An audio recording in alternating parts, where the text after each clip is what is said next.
আসসালামু আলাইকুম সুপ্রিয় দর্শক, সবাই কেমন আছেন? চলে আসলাম আজ মঙ্গলবার 12 মে 2026 এই মুহূর্তে পাওয়া দেশের উপর মেঘবৃষ্টি, কালবৈশাখী, শিলাবৃষ্টি, নিম্নচাপ, ঘূর্ণিঝড় এবং বন্যার আবহাওয়ার সংবাদ নিয়ে। ইতিমধ্যে বাংলার আবহাওয়ায় আসতে যাচ্ছে বিরাট বড় পরিবর্তন। আজ সারাদিন দেশের বেশিরভাগ এলাকায় আকাশ পরিষ্কার থাকলেও আগামী 72 ঘন্টার মধ্যে দেশের উত্তরাঞ্চলের দিকে ধেয়ে আসছে নতুন বৃষ্টি বলয়। তখন রংপুর, রাজশাহী, ময়মনসিংহ, সিলেট বিভাগের বেশ কিছু এলাকায় শুরু হতে পারে হালকা থেকে মাঝারি এবং কোথাও কোথাও ভারী বৃষ্টিপাত। ভারী বৃষ্টির কারণে দেশের একেবারে উত্তর পূর্ব সিলেট বিভাগের বেশ কয়েকটি অঞ্চলে বন্যার পরিস্থিতি সৃষ্টি হতে পারে। মাঠঘাট, নদী নালা ডুবে যেতে পারে এবং কৃষকের ব্যাপক ক্ষয়ক্ষতি হতে পারে। এদিকে বঙ্গোপসাগরের বুকে তৈরি হলো এক বৃহৎ লঘুচাপ। লঘুচাপটি কতটা শক্তিশালী হবে, কোথায় আঘাত আনতে পারে, এর ফলে কেমন থাকতে পারে দুই বাংলার আবহাওয়া, কোন কোন জেলাগুলোর উপর হতে পারে ভারী বৃষ্টি, তা জানিয়ে দেওয়া হবে ভিডিওটির মাধ্যমে। জানতে হলে ভিডিওটি না টেনে শেষ পর্যন্ত দেখবেন। ভালো লাগলে একটি লাইক করে চ্যানেলটি সাবস্ক্রাইব করে পাশের বেল বাটনে ক্লিক করে রাখবেন। আর ভিডিওটি আপনি কোন জেলা থেকে লাইভ দেখছেন কমেন্ট করে জানিয়ে দিন। প্রিয় দর্শক বন্ধুরা, ইতিমধ্যে সরাসরি আমরা চলে যাচ্ছি আবহাওয়ার ইউরোপিয়ান রাডার স্যাটেলাইট ইমেজের উপর। বর্তমান দেশের আকাশে একদম মেঘ নেই, মেঘমুক্ত আকাশ। যেমন ঢাকা, খুলনা, বরিশাল, তারপর এদিকে চট্টগ্রাম একদম আকাশ প্রায় পরিষ্কার অবস্থা রয়েছে। যদিও দেশের দুয়াক এলাকায় হালকা মেঘমালা তৈরি হচ্ছে, তা কিন্তু তেমন বিষয় নয়। আর এদিকে উত্তরাঞ্চলে ক্ষুদ্র ক্ষুদ্র কিছুটা মেঘমালা থাকবে। ময়মনসিংহ বিভাগ, মাদাম, তারপর সরিষাবাড়ি, ফুলপুর, নেত্রকোনা, বাগমারা, বিশনবাপুর, সিলেট বিভাগের বিভিন্ন অঞ্চলে আকাশ আংশিক মেঘাচ্ছন্ন থাকার সম্ভাবনা রয়েছে। এদিকে দেশের উত্তরাঞ্চলে পীরগঞ্জ, তারপর শিলিমারি, রংপুর, তারপর এদিকে রয়েছে বিশেষ করে লালমনিরহাট, জলঢাকা, সাইদপুর, কারলে, তারপর এখানে রয়েছে দিনাজপুর। এই এলাকায় হালকা আকাশ মেঘলা হতে পারে। বিশেষ করে সকাল 7টা থেকে শুরু করে 10টা বা 11টার সময়ের মধ্যে কিছু কিছু এলাকায় বিক্ষিপ্ত হালকা বৃষ্টিপাত হওয়ার সম্ভাবনা থাকবে। এদিকে পশ্চিমবঙ্গের আকাশ একদম ক্লিয়ার পরিষ্কার থাকার সম্ভাবনা রয়েছে। তো আজ সন্ধ্যা থেকে শুরু করে রাতে এবং আগামীকাল কেমন থাকতে চলেছে দুই বাংলার আবহাওয়া। ইতিমধ্যে আবহাওয়ার পূর্বাভাস মডেল দেখা যাচ্ছে দেশের আকাশ প্রায় পরিষ্কার থাকতে পারে বিকেল নাগাদ, বা দুয়াক এলাকায় বিক্ষিপ্ত বৃষ্টিপাত হতে পারে, বিশেষ করে পশ্চিমবঙ্গের কয়েকটি অঞ্চল জুড়ে।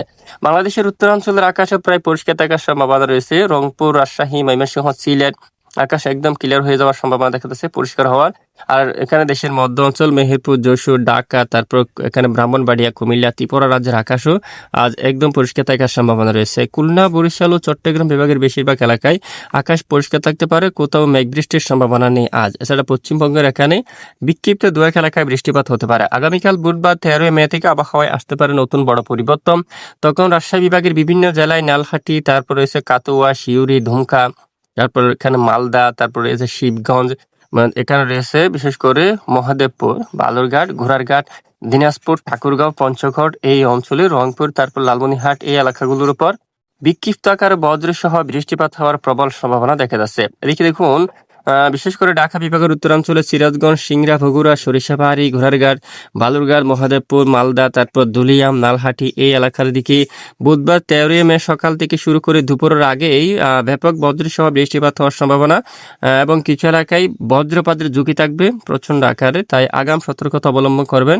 আর এরপরে বৃহস্পতিবার 14 মে থেকে দেশের উত্তরাঞ্চলে আসতে পারে নতুন বৃষ্টি বলয়। তখন জেলায় জেলায় শুরু হতে পারে মাঝারি থেকে ভারী বৃষ্টি। সিলেট বিভাগের বেশ কয়েকটি অঞ্চলে বৃষ্টিপাতের সম্ভাবনা থাকবে, মৌলভীবাজার, বালাগঞ্জ, জগন্নাথপুর, সিলেট, সাতকবাজার, জাইন্তিয়াপুর অঞ্চল দিয়ে। এদিকে রয়েছে দালু, নালিতাবাড়ি, বাহাদুরবাদ, তারপর শিবগঞ্জ, আক্কেলপুর, তারপর দিকে পঞ্চবিবি, বালুরঘাট, তারপর এখানে বেশ কিছু এলাকায় তীব্র বজ্র বিদ্যুৎ সহ হালকা থেকে মাঝারি এবং কোথাও কোথাও ভারী বৃষ্টিপাত হওয়ার সম্ভাবনা থাকবে। এরপরে শুক্রবার 15 মে দেশের উত্তর পূর্ব অঞ্চল দিয়ে আবার শুরু হতে পারে বৃষ্টিপাত। লাখাই, মৌলভীবাজার, সিলেট, মাদান, ময়মনসিংহ, বাগমারা, বিশনবাপুর সহ দেশের এখানে বেশ কয়েকটি অঞ্চলে শক্তিশালী কালবৈশাখী ঝড় এবং ব্যাপক বজ্র সহ মাঝারি থেকে ভারী বৃষ্টিপাত হওয়ার সম্ভাবনা। শনিবার 16 তারিখ নাগাদও বেশ কিছু অঞ্চলে মাঝারি থেকে একেবারে ভারী বৃষ্টিপাতের সম্ভাবনা রয়েছে। মূলত পরের 10 দিনে দেশের উত্তর পূর্ব বেশ কিছু এলাকায় ভারী বৃষ্টিপাত হতে পারে, যার কারণে বন্যার পরিস্থিতি সৃষ্টি হওয়ার সম্ভাবনা থাকবে এবং কত মিলিমিটার বৃষ্টি হওয়ার সম্ভাবনা পরবর্তী 5 দিনের মধ্যে প্রায় 200 মিলিমিটার উপরে বৃষ্টিপাতের সম্ভাবনা দেশের উত্তরাঞ্চলে, এবং পরে 10 দিন যদি আমরা একটু দেখি প্রায় 300 মিলিমিটার উপরে কিন্তু বৃষ্টিপাতের সম্ভাবনা দেখা যাচ্ছে দেশের উত্তরাঞ্চলে। তখন ময়মনসিংহ, সিলেট, রংপুর এখানে বেশ কিছু এলাকায় ভারী বৃষ্টিপাত হতে পারে। সিলেট বিভাগের অধিকাংশ এলাকায় শুরু হতে পারে ভারী বৃষ্টি। ময়মনসিংহ বিভাগ এদিকে বেশিরভাগ এলাকায় ঘোড়ারঘাট, বগুড়া, সরিষাবাড়ি, এখানে গাইবান্ধা, তারপর বাগমারা, ময়মনসিংহ, মাদান, মৌলভীবাজার, সিলেট, লাখাই এখানে বেশ কিছু এলাকায় ভারী থেকে অতি ভারী বৃষ্টিপাতের সম্ভাবনা থাকবে আবারও। আর পরের 10 দিনে পশ্চিমবঙ্গ সহ এদিকে দেখুন দেশের দক্ষিণ অঞ্চলে আকাশ প্রায় পরিষ্কার থাকতে পারে, আংশিক মেঘলা সহ তুলনামূলক ভারী বৃষ্টিপাতের আভাস এখনো পর্যন্ত পাওয়া যায়নি। আর বঙ্গোপসাগরের বুকে সৃষ্টি হয়েছে একটি লঘুচাপ। এই লঘুচাপটি কতটা শক্তিশালী হবে দেখুন। বিশেষ করে এই লঘুচাপটি নিম্নচাপে পরিণত হওয়ার সম্ভাবনা নেই। একদম দুর্বল আকৃতি তৈরি হয়ে সাগরের মধ্যে বিলীন হয়ে যাওয়ার সম্ভাবনা থাকবে এবং পরবর্তী 10 দিনে নতুন কোনো নিম্নচাপ তৈরি হওয়ার আশঙ্কা এখনো পাওয়া যায়নি। নতুন কোনো আপডেটের পরিবর্তন আসলে জানিয়ে দেওয়া হবে। সাথে থাকবেন। এতক্ষণ সাথে থাকার জন্য অসংখ্য ধন্যবাদ।